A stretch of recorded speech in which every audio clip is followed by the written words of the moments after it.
Vision can be cheap if you don't have the ability to execute. If you disregard the views of your own team, you'll suddenly become a leader without any followers very, very quickly.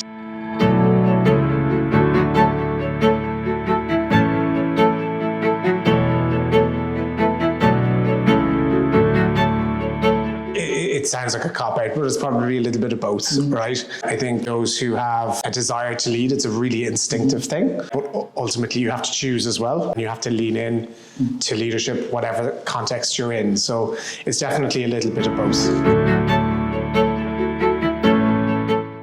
Probably a couple that have really inspired me on sort of my journey. Mohammed Yunus, who was the founder of the microfinance movement and won Nobel Prize for that, founder of the Grameen Bank in Bangladesh. And he was extraordinary because he lifted, a whole generation of people in poverty in Bangladesh up out of that poverty with this microfinance model. And then it probably sounds like a bit of a cliche, but I'm a huge fan of Barack Obama and sort of what he stood for. And his presidential library is opening up this year in Chicago. And I can't think of a better time for that sort of message of hope and change than now. Maybe he was sort of 15, 20 years too early, but he's always been a huge inspiration, and his ability to articulate his message.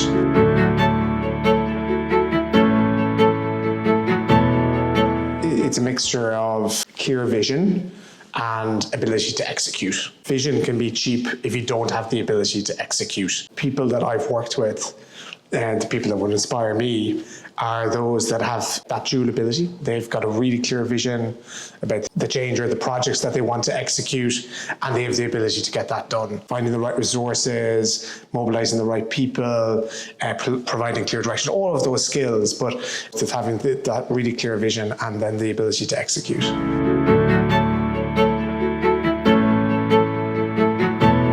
Probably the best piece of leadership advice I would have received is to be over the detail. I worked really closely with Donald O'Connor in PwC. He was the managing partner there, and he was brilliant because he had a really clear vision, really clear perspective on what he wanted to achieve, but he was always over the detail. And he was able to lead because he was over the detail. Probably the worst piece of advice I would have received is disregard your team. I remember when I worked in Goal, there was a senior executive there, and he wanted me to sort of disregard the views of my own team. And I think you do that with your own great peril, because if you disregard the views of your own team, you'll suddenly become a leader without any followers very, very quickly. That was his particular leadership style, which I didn't really want to attest to. Fit with the context is really important. So, you can spend a lot of time with someone interrogating their experience, their skills, doing all of the Thompson sort of personality tests and all the rest of it. But fundamentally, can they work with the team of people that are already in that business? For me, the way I solve for that is I don't do any of the sort of textbook stuff, because that will all have been done. I always finish the process with practical exercise or practical activity. So when I've been hiring people into the business, we've often brought the successful candidate out on a final hike out into the mountains with some of the leadership team, just to do the sanity soundness check to make sure that, we can actually work together. And then at the end of the hike, if we're all sort of making the right eye contact, they get offered the job.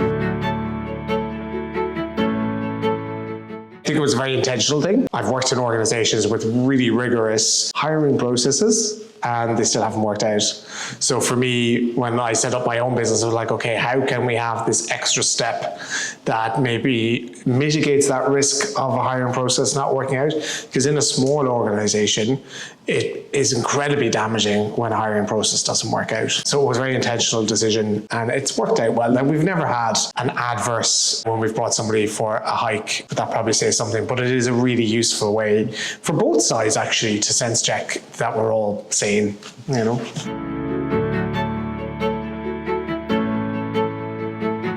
really passionate passionate about making a positive impact, doing well, but also doing good. I think it impacts very subtly our decisions on a day-to-day basis, right down to how we treat customers. We put huge pride on our NPS score, and we know that if we're scoring high on our NPS, then we're having a really positive impact on that customer. Right down even to impacts things like customer selection. There are certain customer cohorts in our business that are, have very low levels of profitability, but because we're an impact business, we want to continue to serve them because they're financially excluded, because they struggle to access capital. And that's a conscious choice to continue to do that, really for impact reasons more than commercial reasons. There's a constant sort of tension there, but that's a really positive tension because you're keeping yourself honest by making sure that we're staying true to our mission of doing well and doing good. If you work on the basis that there are certain mega trends and macro issues that you can't model for, it immediately takes a lot of pressure off you and your teams, right? Because it forces you to just accept the things you can't control. Because we do live in a world that wants to model every decision and every outcome, but as I say, with these mega trends and these macro issues, you just can't model for them. So what it makes you do is it relaxes you and it allows you to focus on the things you really can control. And you can control how you engage with your customers, how you engage with your staff, how you build an understanding of where they're at a really ground level. And there are things you can control. But what you can't control is these really, really big mega trends. You just can't.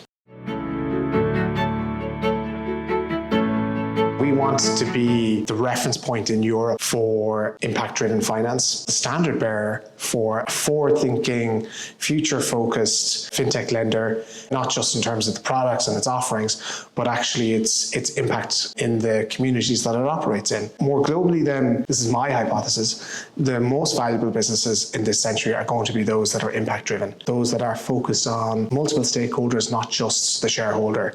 They're actually, in the long run, going to be the most valuable companies. That might be difficult to believe now when you look at the US stock market, but I think there's really big seismic change coming in terms of how we organize markets, how we organize capital associated with those markets. And those companies that are engineered to be impact driven are going to be the ones that are going to really win in the long term.